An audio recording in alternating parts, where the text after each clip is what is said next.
Esta homilía llega a ustedes a través de Radio Claret América. El Instituto Bíblico Claretiano de las Américas presentan Poniendo el Evangelio en Práctica con el Padre Manuel Villalobos, un programa para aprender a amar a Dios sin miedo. Iniciamos. Muy buenos días, hermanos y hermanas que nos sintonizan en nuestras páginas oficiales, ¿verdad? En www.ibicla.org y también en Radio Claret América. Soy Manuel Villalobos Mendoza. Qué alegría compartir con ustedes esta palabra de Dios, que tiene como finalidad que la palabra haga vida, nos enseñe a descubrir al Dios grande que se hace pequeño, que camina con nosotros. Estamos en el último domingo del tiempo ordinario, domingo 20 de noviembre. Vamos a comenzar un curso acerca de Adviento que ya viene. Con este domingo terminamos el tiempo ordinario y comenzamos Adviento. Y la Iglesia propone celebrar a Jesucristo, Rey del Universo. Yo la verdad que si tuviera el poder quitaría esta fiesta, este título que no le hace justicia a nuestro hermano Jesús. Más adelante les voy a compartir por qué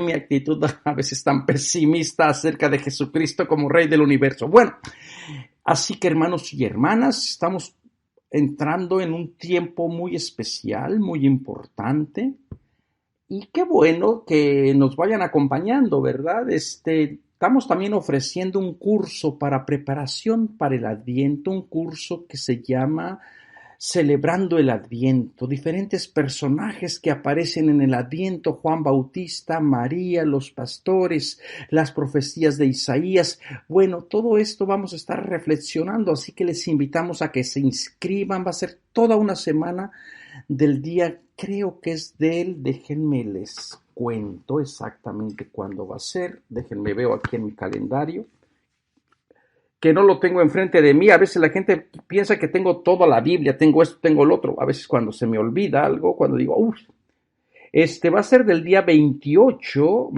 de noviembre hasta el día 2 de noviembre, personajes del Adviento.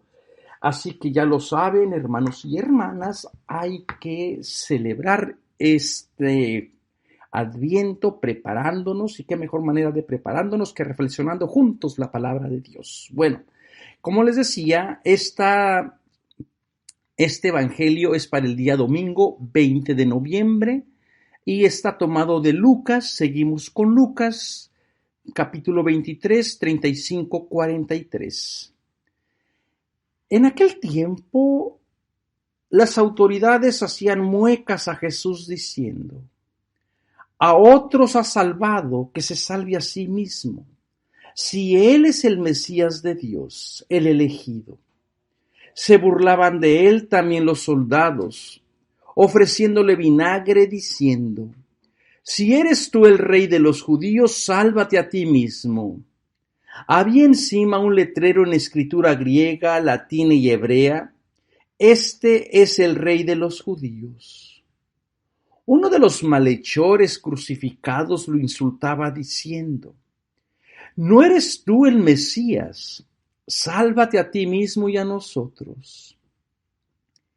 Pero el otro lo increpaba: ¿ni siquiera temes tú a Dios estando en el mismo suplicio? Y lo nuestro es justo, porque recibimos el pago de lo que hicimos. En cambio, no ha faltado en nada. Y decía: Jesús, acuérdate de mí cuando llegues a tu reino. Jesús le respondió: te lo aseguro que hoy estarás conmigo en el paraíso. Palabra de Dios.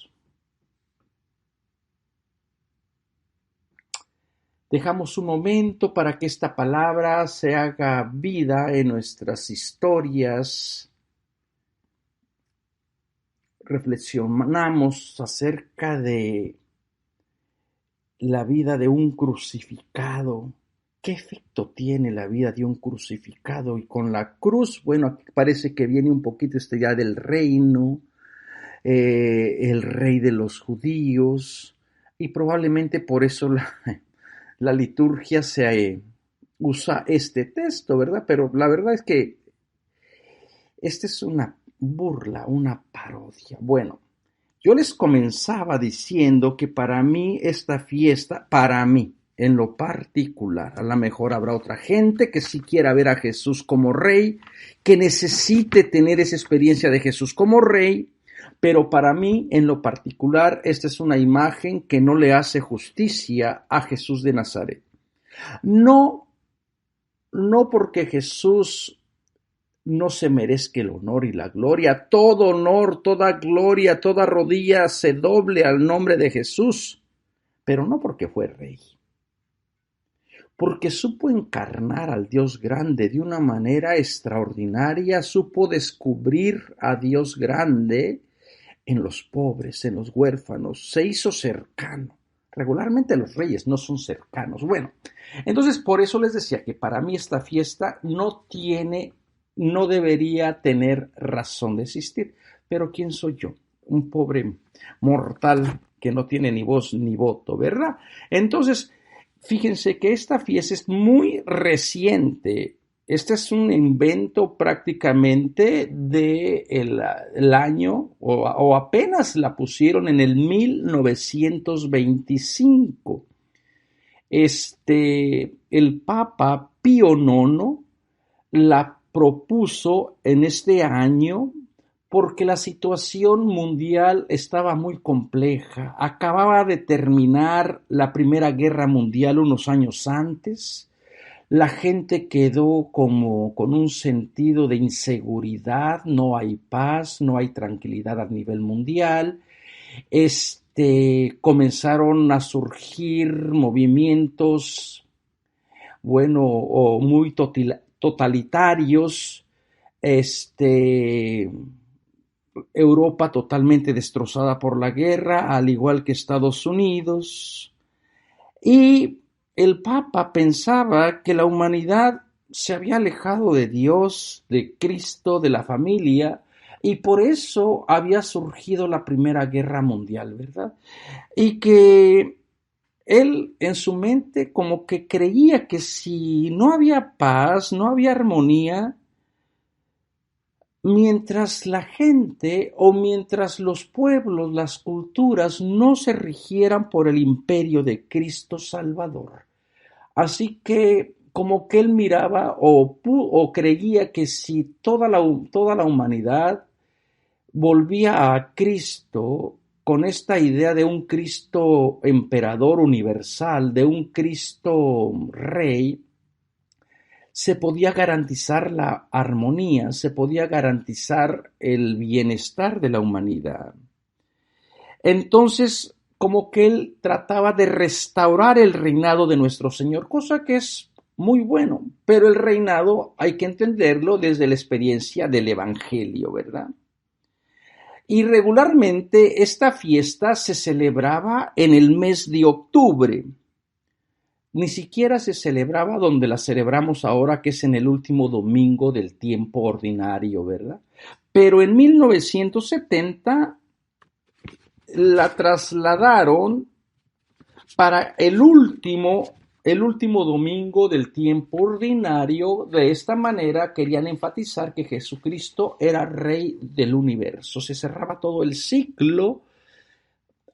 Y yo creo que en este sentido en este contexto tiene sentido, porque venimos celebrando toda la vida de Jesús y qué bueno culminar con Cristo, pero no como Rey, culminar con Cristo como el eje, como el motor, como el centro de toda nuestra vida, ¿verdad? ¿Por qué mi aversión hacia la fiesta de Cristo Rey? Bueno, primero, Cristo no fue rey, y esto lo vamos a hablar una y otra vez en esta hora.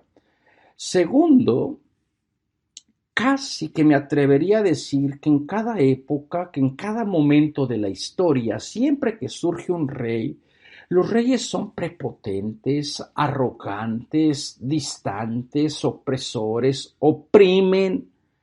Entonces como que para mí me cuesta mucho trabajo entender la imagen de Jesús como rey, porque eso no fue por lo cual él dio la vida, eso no fue por lo cual a él lo crucificaron, ¿verdad? Pero la gente siempre ha querido tener un rey en todas las historias, ¿verdad? Yo no sé, parece que la gente nace con un deseo de someterle su voluntad, su libertad a otro pobre mortal, ¿verdad? ¿Se acuerdan ustedes la historia ya también de los jueces, donde los árboles en esa parábola andan buscando un rey y todos los árboles van y le preguntan a la vid, le preguntan al olivo? Bueno, nadie quiere ser rey. Bueno, en nuestra historia de México también nosotros importamos reyes de la casa de Hamburgo, ¿verdad? De los Habsburgos. Bueno, la gente quiere tener loca si no tiene un rey. ¿Por qué no? No faltaba más. Hermano y hermana, ¿por qué nos dará miedo la libertad? ¿Por qué nos dará miedo vivir como lo que somos, hijos e hijas de Dios? Y organizarnos, pues a lo mejor también tendría que ser una decisión consciente de decir, a ver, ¿qué sistema va a garantizar los valores del reinado de Jesús? ¿Qué sistema va a continuar con lo que el hermano Jesús nos propuso? Y entonces, una vez que les he hablado de esta fiesta del Cristo Rey, por eso ustedes se van a encontrar, si ustedes buscan imágenes que presenten a Cristo como Rey, todas las imágenes van a ser, bueno, en mi pobre juicio y en mi pobre opinión, muy feas, porque van a poner a Cristo con una coronota que ni él mismo puede cargar al hombre. Aquel que llevó una corona de espina, ahora le ponen la corona de oro, ¿verdad? Entonces, ¿por qué? Porque esta es una fiesta, como les decía, muy reciente. En la antigüedad, en la iconografía antigua, cuando la gente quería ensalzar la figura de la majestuosidad de Cristo, el honor de Cristo, lo representaban a un Cristo sentado con el brazo extendido en símbolo de enseñanza, vean. Esas eran las representaciones de un Cristo de autoridad, el que enseña con autoridad, no como los escribas y fariseos. Jesús mismo lo advierte en su evangelio. Cuando la gente cuando en el movimiento de Jesús comienzan a decir, ¿cómo nos vamos a regir? ¿A quién vamos a ir? Necesitamos tener a un líder. Y ustedes recuerdan los episodios de los zebedeos, ¿verdad? Señor, ponme uno a la derecha y otro a la izquierda. Y bueno, Jesús, después que les empieza a enseñar de la radicalidad del evangelio, de cómo la persona debe de estar dispuesta a servir desde lo insignificante. ¿Y qué es lo que les dice? Vean cómo los reyes de esta tierra los oprimen y los maltratan, los esclavizan. No debe de hacer entre ustedes de esa manera. El que quiera ser primero, que se haga último, que se haga esclavo, que se haga servidor de la otra persona. Y con esto Jesús está rechazando todo tipo de autoridad. Él no es un rey. Jesús nace pobre, esto es lo que vamos a estarnos preparando durante el Adviento, nace pobre, nace censado en una insignificante aldea perdida en una región de Galilea, nace como marcado por el imperio, ¿verdad? Todo el contexto del censo, nace entonces como un súbdito más del imperio. Y en algún momento de la vida de Jesús, toma conciencia en qué preciso momento Jesús se da cuenta y descubre su llamado, su vocación. Pues va a ser una tarea de verdad, de titanes, ¿verdad? De estar tratando de ir descubriendo. En algún momento Jesús se siente llamado por el Dios de la vida a comenzar una propuesta alternativa y muy probablemente influenciado por la figura de Juan el Bautista, que también va a aparecer durante el Adviento, va a entrar en este movimiento apocalíptico de renovación, de decir, como están las cosas, no pueden seguir.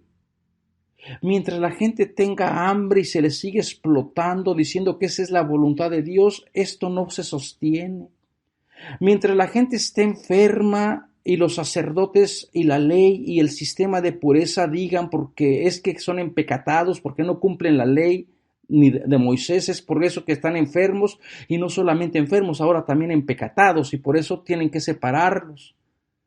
Y mientras la gente siga discriminando a mujeres, a enfermos, a leprosos, a soldados, a recaudadores de impuestos, pues este no puede ser el reinado de Jesús. Y entonces Jesús, como hemos visto en cada domingo, comienza a mostrar su amor por toda esta gente que debería de haber evitado. Jesús siempre aparece en los evangelios transgrediendo normas, donde un judío de buena reputación que observa la ley, que se dijera maestro, rabino, ni siquiera iba a pensar en entrar.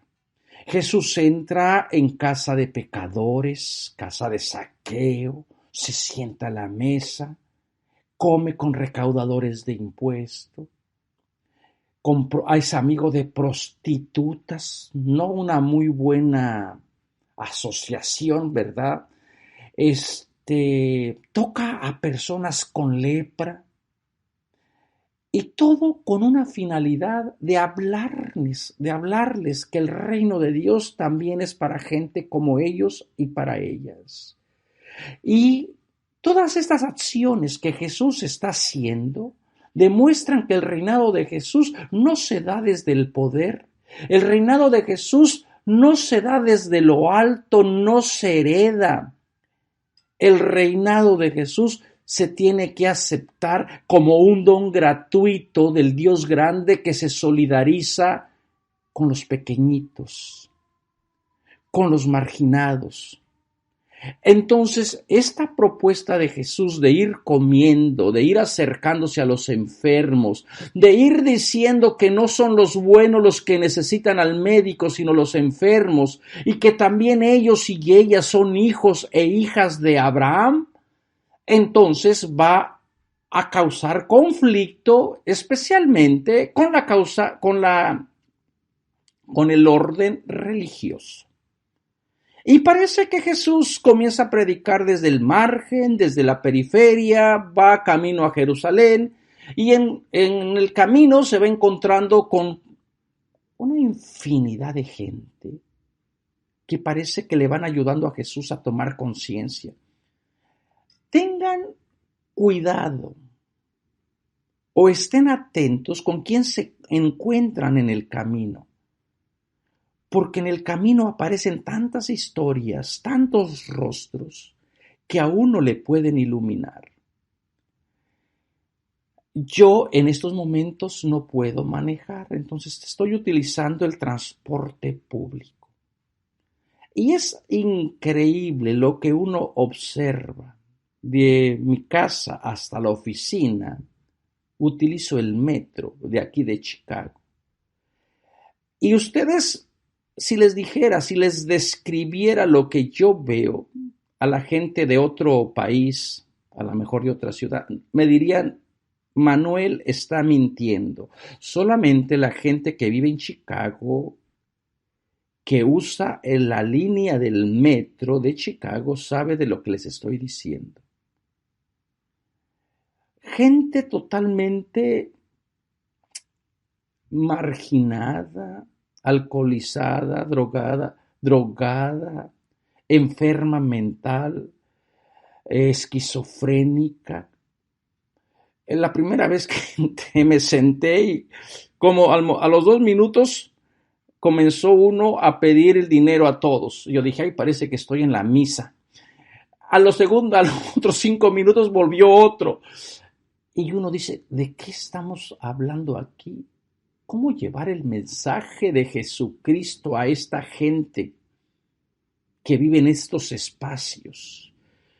Y esta es una imagen que probablemente nos pueda ayudar a entender cómo en el camino de Jesús se va encontrando con también gente que estaba totalmente al margen en aquella época. Y es que la miseria, la necesidad de Dios regularmente se encuentra por esos caminos. Caravanas de hambre, caravanas de tristeza, caravanas de necesidades, mares de gente que uno no sabe cómo asistir. Y en todos esos caminos, Dios va transformando, va escribiendo una historia bonita por medio de Jesús, anunciándoles de un reinado que es posible cuando la situación de la Palestina del siglo I cambie. Entonces los líderes religiosos, de pronto, si Jesús les dice, pues ya no hay necesidad del templo, porque el templo ya dejó de cumplir su función. El templo tenía un sentido de ser casa de oración para toda la humanidad, que la gente experimentara su amor, la compasión. Pero miren lo que ha pasado en el templo. La gente está más preocupada por el sacrificio, por los vestidos del sacerdote que sean de oro, por el incienso, por el becerro que sea criado con todas las leyes de pureza. Y sobre todo está más preocupado por el diezmo, por el dinero sagrado del templo, ¿verdad? Y Jesús les dice, todo eso han convertido la casa de oración en una cueva de ladrones. Entonces, ¿para qué van al templo? En el templo ya no está Dios. Imagínense ustedes el coraje que les ha dado a los sacerdotes, que les diga que de pronto su sentido de ser ya no tiene, ya ¿qué están haciendo allí? Sabemos nosotros que ya cuando este evangelio se escribió, el templo ya se había destruido, pero bueno, Jesús todavía le correspondió ver el templo. Entonces, los líderes religiosos no se lo van a perdonar. ¿Cómo te atreves tú a decirnos de que nosotros ya no representamos a Dios? Si nosotros tenemos la exclusiva. Dios habla por nosotros, Dios nos da las visiones cada día, nos dice lo que hay que decir. Dios nos legitima en nuestro actuar. ¿Cómo te atreves tú, cosa insignificante de allá de la Galilea? Vete por allá. No es la primera vez que se rechaza a un profeta, ¿verdad? Recuerdo la historia de Amós, que también va contra el templo y predica contra el templo y vienen los sacerdotes y ¿tú quién eres? Tú ni te conocemos. Vete por allá a profetizar, hechicero, vete allá. Y el Amós humildemente les dice, yo no era profeta, ni era hijo de profeta. Yo solo era un pastor y cuidador de higos.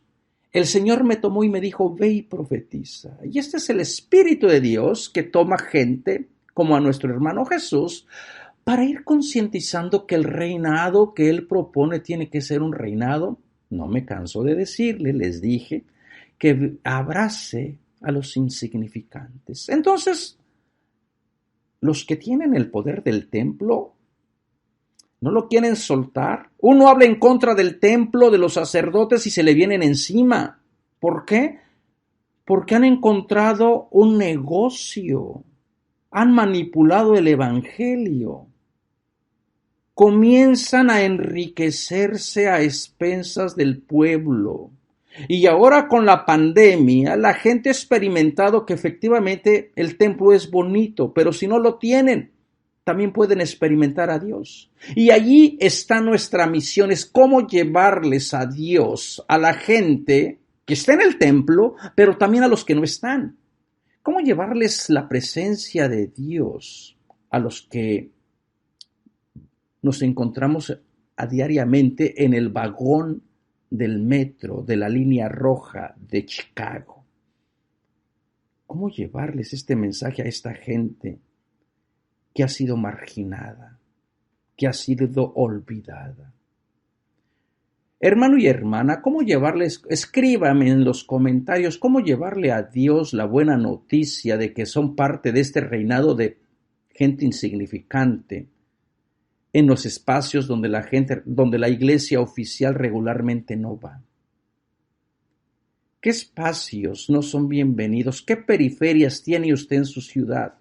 A lo mejor todavía están lugares dominadas por las pandillas, la zona roja de prostitución, donde la iglesia todavía no ha hecho el ministerio de acercarles el reino a esa gente, ¿verdad?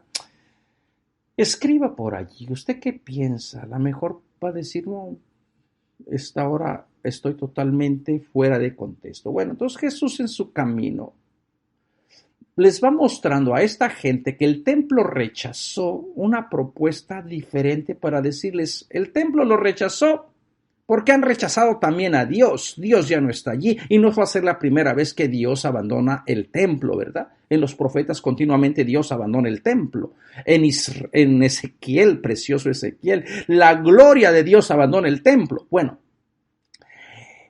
una vez que el templo le falla a los pobres, a los marginados, le falla a Dios. Y Dios dice, yo no tengo nada que ver con este templo, con estos rituales, ¿verdad? Bonitos, pero vacíos. Y no se lo van a perdonar a Jesús. Jesús, de todas maneras, sigue su camino, ya va a haber encontrones por ahí con los líderes religiosos, y comienza después a encontrarse con otro sistema, la ley. Jesús cumplió la ley, él era judío, observó la ley de Moisés. Lo que cuestionó fue lo que estaba alrededor de la ley, que se hizo tantas tradiciones en torno a la ley que era imposible vivir. La ley se convirtió entonces en una carga. En vez de experimentar al Dios que les había regalado la ley para vivir en armonía, para vivir en justicia, para saber cómo llevarse, la ley resultó ser el fin último, se convirtió en otro Dios.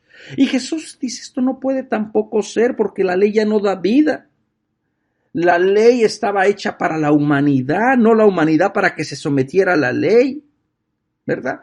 Y bueno, y por ahí también se va a encontrar conflictos con los de la ley, con los maestros de la ley y especialmente con los fariseos, ¿verdad?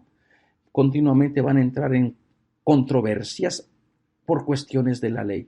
¿Y qué es lo que Jesús está criticando? Que la ley no da vida. Una ley que no nos da vida, una ley que no te hace sentir hijo e hija de Dios, se tiene que cuestionar. Por eso mi resistencia a tener leyes de reyezuelos que se creen dioses, que se creen pequeñas divinidades y que te imponen su ley.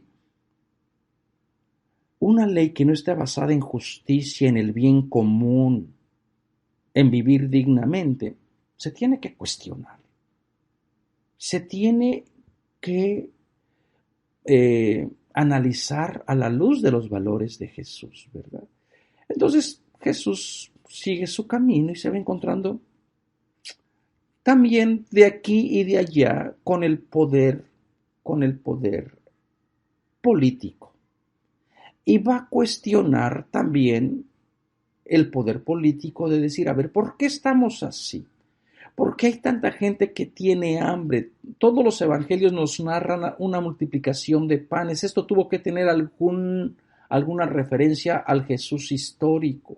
Jesús analiza la situación de la economía de una manera increíble y comienza a ver que la economía está concentrada en unas cuantas personas.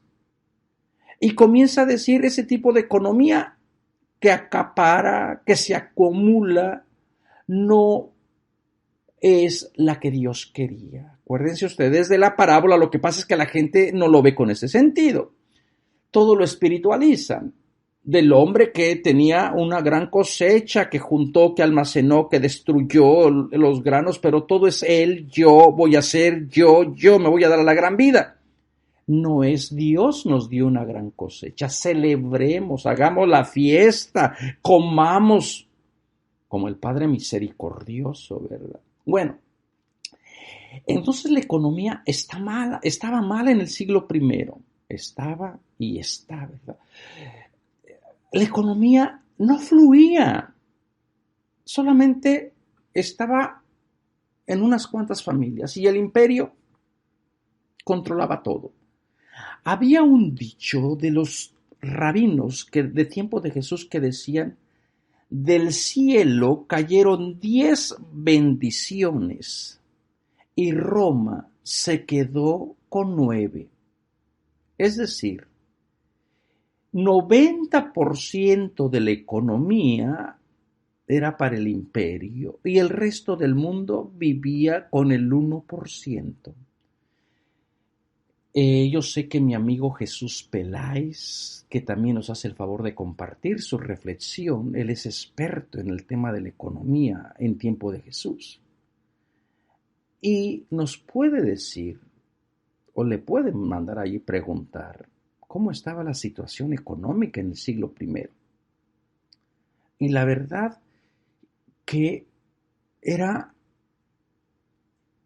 este tipo de economía causaba hambre. Y claro, si hay hambre, ¿qué va a haber? Desnutrición. Y si hay desnutrición, ¿qué va a haber? Gente enferma. Va a haber gente desquiciada que le van a decir: ahí tiene un espíritu sordo, mudo, tiene un espíritu malo. Denle de comer a la gente y van a ver que no va a haber tantos espíritus, ni tanta gente endemoniada. Y lo mismo sucede hasta el día de hoy. Si la gente no tiene educación, no tiene qué comer, no tiene una casa digna, no tiene acceso a un sistema de salud bien, vive con 1000 preocupaciones de que no le alcanza el salario, pues los nervios lo van a traicionar y habrá gente que la va a diagnosticar: es que tienes a un espíritu, estás poseída. ¿Ustedes se han dado cuenta que las posesiones solamente se les mete, o el demonio solamente se les mete a la gente pobre, a la gente marginada? El demonio nunca se le mete a una persona estudiada, que tiene un doctorado, que tiene un buen trabajo, que tiene una buena casa. Hasta en eso el demonio hace distinción. Jesús bendito, ¿no? Entonces Jesús cuestiona también la economía. Y luego también por allí en los dichos de Jesús: denle al César lo que es del César, a Dios lo que es de Dios. Jesús entra en problemas también con el imperio. Y Jesús comienza a juntar gente que probablemente también le están haciendo la guerra a Roma. Parece ser que en el arresto de Jesús había gente armada. Judas parece que pertenecía al grupo de los celotas, un grupo que resistía con violencia. Muy probablemente desde el punto de vista de Roma, Jesús es un guerrillero. Es visto como guerrillero, un alborotador, y también es necesario actuar. Y todo estaba muy bien en la vida de Jesús hasta que lo aprenden y lo someten a juicio.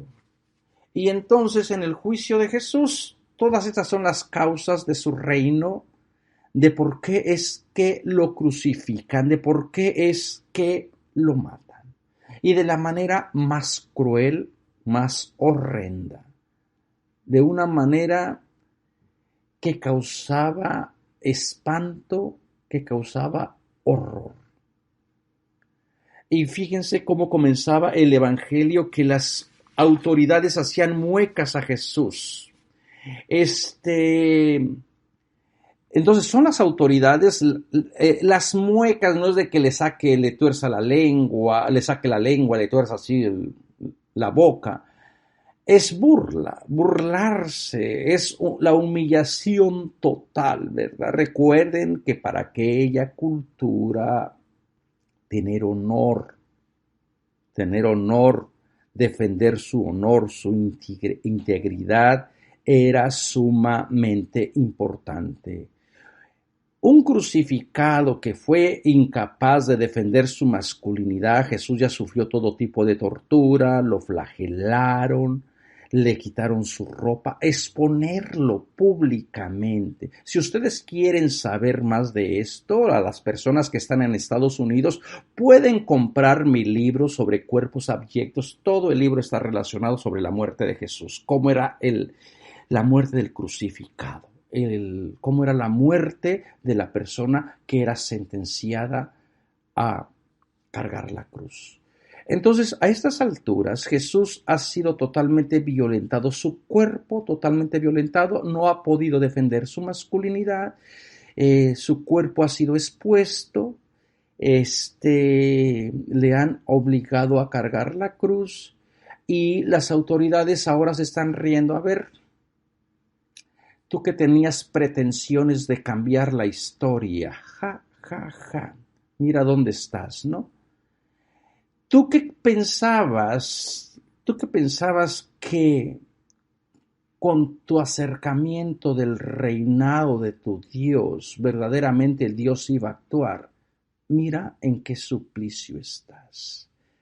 Entonces, en el Evangelio de Mateo y de Marcos, las personas que hacen muecas a Jesús no son las autoridades, son el pueblo, las masas de gente. Y esto era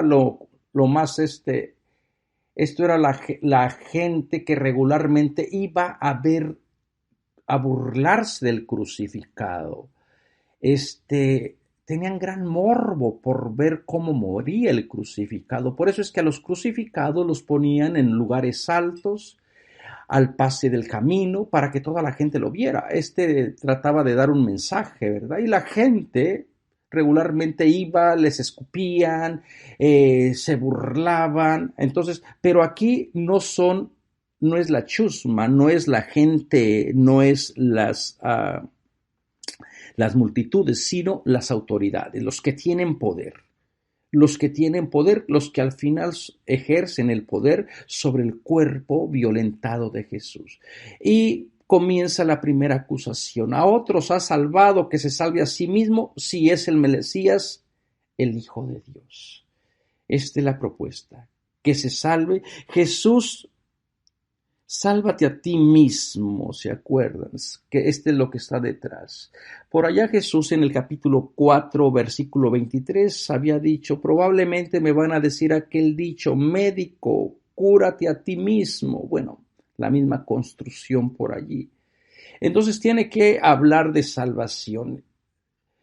Pero salvación no solamente del suplicio aquel de la cruz. La salvación, recuerden que en Lucas se entiende como todo un proceso de liberación. Y yo por ahí les comentaba, no recuerdo en qué domingo, cómo parece ser que Lucas relaciona o encaja toda la narrativa de su evangelio en torno al tema de la salvación. Comenzaba en el capítulo 1 siendo Salvador, en el capítulo 2, 11, los ángeles anunciando, hoy les ha nacido un Salvador, ¿verdad? Y después la idea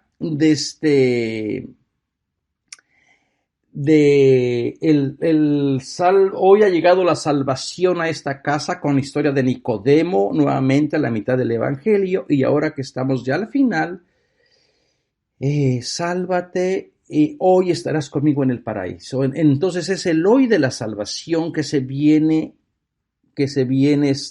realizando en cada momento, la salvación que se va gestando, que se va dando. Entonces, esta idea de los que le hacen mueca a Jesús es sálvate si de verdad que eres el Hijo Mesías, el Hijo, el elegido. Y recuerden entonces que salvó a otros ha salvado. ¿A quiénes otros ha salvado? Se da por hecho, da a entender que esas autoridades han seguido la historia de Jesús, porque en el capítulo 7:50, en el 8:48, en el 17:19, en el 18:42, efectivamente Jesús ha salvado a otros. Entonces, si estos autoridades que hacen mueca de Jesús diciendo a otros ha salvado, parece ser que estuvieron espiando. Así son los sistemas. Deja a la persona ver hasta dónde llega, ¿verdad? Y en el momento que menos se lo imagina, cuando la persona parece que ya dice, ay, no, parece que me les escapé, pues no, resulta que no. A otros ha salvado y todos otros, ahora que se salve así. Y todo el hecho de que Jesús como Salvador se ha presentado también, pero todos han sido salvados por la fe, ¿verdad? Entonces Jesús como Salvador ha sido presentado, no hay necesidad de demostrar nada, y bueno, también se ha demostrado a través de la narrativa que Jesús verdaderamente es el Mesías, el elegido. El elegido en el cual Dios, bueno, esta elección, acuérdese que viene desde el bautismo.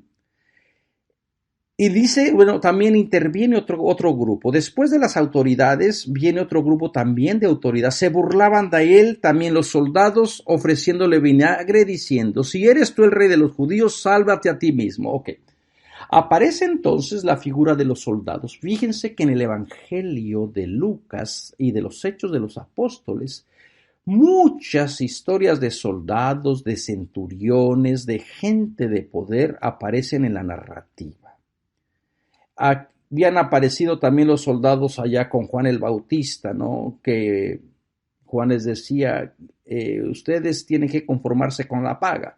Bueno, aquí representan el poder. Los encargados de ejecutar a todos los que se sublevan contra Roma, a todos los que causan problemas. Un sistema totalitario no puede subsistir sin los militares. Por eso da miedo cuando se quiere militarizar a todo un país. Y es algo de tener en consideración.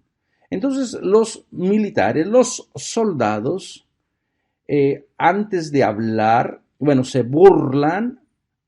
Y asociado con la burla está el hecho del vinagre. Entonces, muy probablemente el vinagre esté haciendo alusión al vino amargo que anunciaba por allá número 6:13, o probablemente también haga alusión al Salmo 68:22. En mi angustia me dieron a beber vinagre, dice la persona que está sufriendo del Salmo 68, ¿verdad? Jesús, como el canto del siervo sufriente, en su angustia le dan vinagre.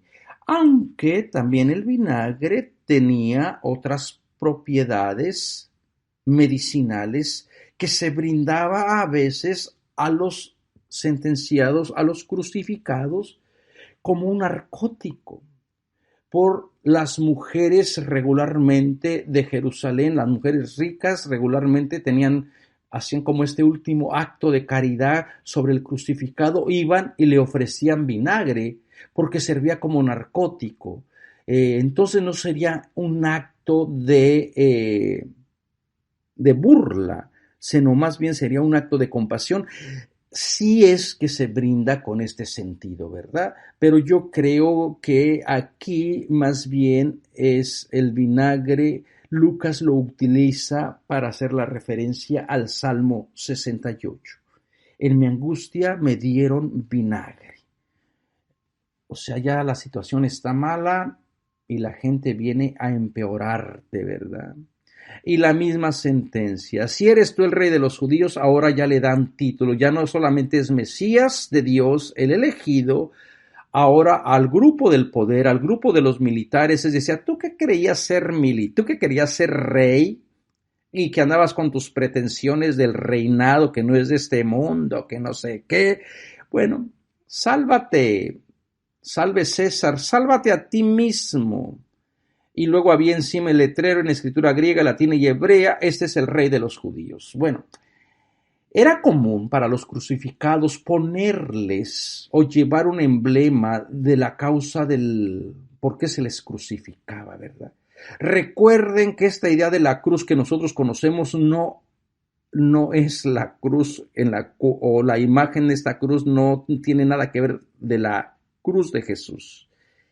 Regularmente al crucificado se le obligaba a cargar la parte transversal lo ataban de los brazos a esa cruz, a ese pedazo de madera transversal, y el otro, para formar la figura de la T, ya estaba en el lugar donde iba a ser crucificado. Entonces la cruz era una T, era solamente una T.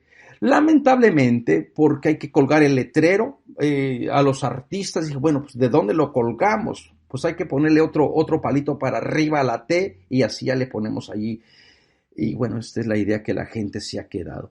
Todo esto en cuestión de la cruz, de verdad que es súper fascinante y es algo que todavía no se ha estudiado mucho en nuestra lengua castellana. En inglés hay magníficos libros que tienen que ver sobre la manera de las crucifixiones en el siglo I, ¿verdad? Cómo crucificaban los romanos, que esta era una práctica del pueblo de Persia. Los persas inventaron esta idea de crucificar, pero Roma la perfeccionó, ¿verdad? Como un elemento para someter de tortura, para someter a toda la gente que se subleva. Entonces, los del poder, los militares, tú que eras el rey, mira cómo has quedado el rey de los judíos. Y luego viene, bueno, esta idea también romántica, solamente Lucas tiene de los malhechores crucificados, uno a su derecha, el otro a su izquierda. El uno que le increpa, uno de los malhechores crucificados lo insultaba diciendo, ¿no eres tú el Mesías? Vuelve a repetir la primera pregunta, sálvate a ti mismo y a nosotros.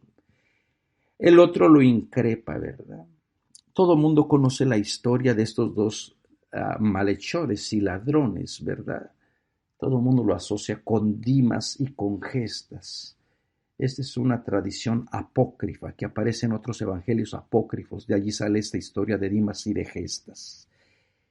Y bueno, lo que la gente conoce como el buen ladrón, como queda dentro de esta solemnidad. Miren, la gente, todo esto es una recreación de los crucificados. La gente que estaba crucificada duraban semanas en morir y no podían ni siquiera respirar, mucho menos hablar. Así que todos estos discursos de estar diciendo palabra tras palabra, pues pónganlo en duda.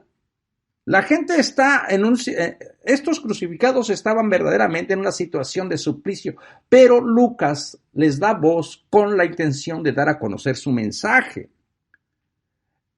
En el Evangelio de Marcos, desde el arresto que Jesús tiene en el Getsemaní hasta la hora de su muerte, solamente 3 veces habla. Y ya habla casi por obligación. Y no se pone a dar grandes discursos como en el Evangelio de Juan, ¿verdad? Donde Jesús desde la cruz está dando grandes discursos. Bueno, históricamente esto era imposible. Una persona que estaba o que iba a ser crucificada o que estaba ya en todo el ritual de la crucifixión, era muy difícil estar dando estos diálogos.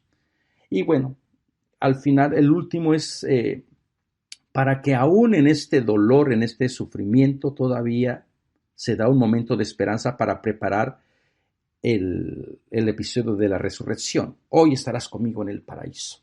Hermanos y hermanas, ya se me fue el tiempo.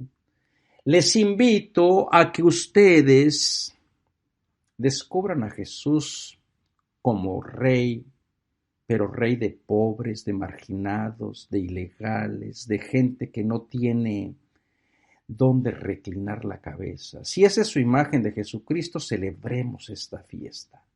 Pero si tú quieres a un Jesús con una corona de oro lejísimos de ti, pues piénsalo nuevamente, porque esto no tiene sentido de ser. Nos vemos la próxima semana. Anótense a nuestros cursos en www.ibicla.org. Que Dios les bendiga. Los invitamos a escuchar más programas de crecimiento espiritual y emocional en radioclaretamerica.com y a seguir en YouTube a la Escuela Bíblica Claretiana de las Américas. Visite ibicla.org.